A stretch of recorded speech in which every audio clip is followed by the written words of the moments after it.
Moi, je suis vraiment très troublée par la manière dont on parle d'Emmanuel Macron. Et ça fait plusieurs semaines que je le dis. J'ai l'impression qu'on parle de lui comme s'il n'était pas au pouvoir. De la même manière pour Édouard Philippe.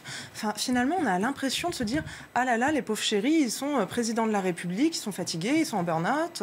Ah là là, le pauvre, il prend 10 ans à chaque fois, il est Premier ministre. » Je ne sais pas s'il y a une opposition majoritaire, pour essayer de synthétiser tout ce qu'on a pu dire, mais il faut, à mon sens, arrêter de déresponsabiliser comme ça à chaque fois les personnes qui sont au pouvoir. Parce que s'il n'y a pas d'opposition majoritaire, je peux vous dire qu'en tout cas, il y a beaucoup de personnes, pour ne pas dire beaucoup de femmes dans ce pays, à qui on dit « Est-ce que tu veux devenir présidente de la République demain? Est-ce que tu veux devenir première ministre ?» Nous, on y va, il n'y a pas de souci.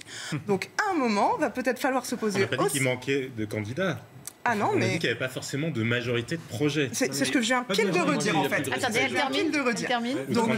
Elle termine. Donc c'est ce que je viens pile de redire. Moi, ce qui m'embête, c'est vraiment cette mise en bulle, en fait, de notre pouvoir. De la même manière, quand on parle des élus qui seraient déconnectés de la vie des citoyens ou des citoyennes si on fait la proportionnelle, ben peut-être que si les élus étaient des citoyens et des citoyennes comme les autres, elles et ils ne seraient pas déconnectés de la vie du reste du pays.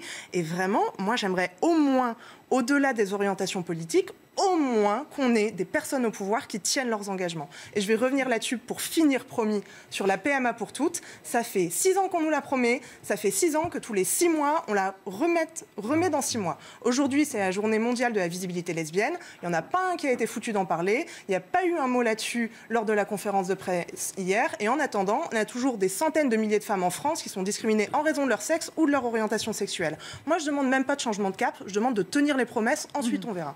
Pas de majorité d'opposition.